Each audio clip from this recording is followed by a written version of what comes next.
So আমি আর রোহন আজকে একটু বাইরে বের হয়েছি, জিয়াউদ্দিন এদিকে আসলাম। তো আমরা দুজন একটু ডিসকাস করতেছিলাম যে গাজাতে যে সিজফায়ারটা হইলো এটা নিয়ে আর কি। তো আসলে এটা সিজফায়ার কতটুকু সিজফায়ারের কার্যকর হবে এটা নিয়ে তো আমরা সবাই মানে চিন্তিত বা সবাই ভাবি। উম, যদিও অনেকগুলো শর্ত এখানে আমেরিকা দিছে, যেগুলোতে হামাস বেশ কিছুতে এগ্রি করছে, বেশ কিছুতে এগ্রি করে নাই। তো বেসিক্যালি আমার যেটা মনে হয় যে এই সিজফায়ারটা বা এটা যেটা হচ্ছে, এটা মেনলি হচ্ছে হামাসকে নিরস্ত্র করার জন্য একটা একটা জাস্ট একটা চাল হইতে পারে আর কি। যে সব কিছুর মেইন শর্ত দেখবেন যে হামাসকে অস্ত্র ফেলে দিতে হবে। তো যেটা হামাস কখনোই করবে না, বা যদি যে কোনো বিনিময়ে যদি করতে চায় সেটা করা উচিত হবে না। কারণ হামাস আসলে অস্ত্র ছাড়া মানে হচ্ছে যে ওদেরকে মানে নিশ্চিহ্ন করে দেবে।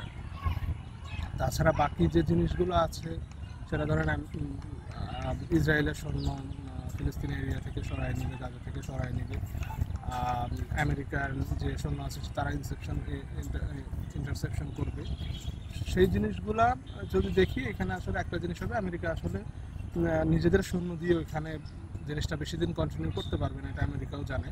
তো হয়তো এটা সাময়িক সময়ের জন্য হবে যে আমেরিকান সৈন্য এখানে পাঠাবে একটা সিজফায়ার কার্যকর করার জন্য।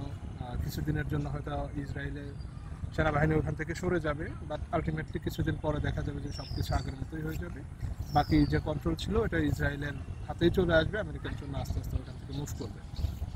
তো আমার যেটা মনে হয় এখন যে ওভারঅল, যে যদি হামাসের যেই অস্ত্র ফেলে দেওয়ার যে শর্ত, এটা ছাড়া বাকি আরও কিছু শর্ত আছে, সেগুলা যদি বাদ থাকে বা বাদ দিয়ে যদি এই সিজফায়ারটা কার্যকর হয় বা যদি এগ্রি করে, তাহলে হয়তো একটা পজিটিভ জিনিস হইতে পারে সাময়িক সময়ের জন্য আর কি। অবশ্যই লং টার্মে এতে কোনো লাভ নেই, কারণ এই সিজফায়ার হওয়ার পরেও, এই এগ্রি করার পরেও কিন্তু ইসরায়েলি সেনাবাহিনী কালকেও মেবি নিউজে দেখলাম হচ্ছে যে আবার হামলা করছে আর কি। তো এর একটা চালও হইতে পারে যে ফিলিস্তিনিরা আবার ব্যাক করবে গাজাতে, আবার ওই এরিয়াতে ব্যাক করবে এবং ওদের উপর আবার নির্মমভাবে আক্রমণ করবে আর কি। তো বলা যায় না, লেটস সি কী হয়। আর আমেরিকার এই ধরনের চাল বা এই ধরনের বোগাস শর্তে আসলে কোনো সময় বিশ্বাস করা উচিত না।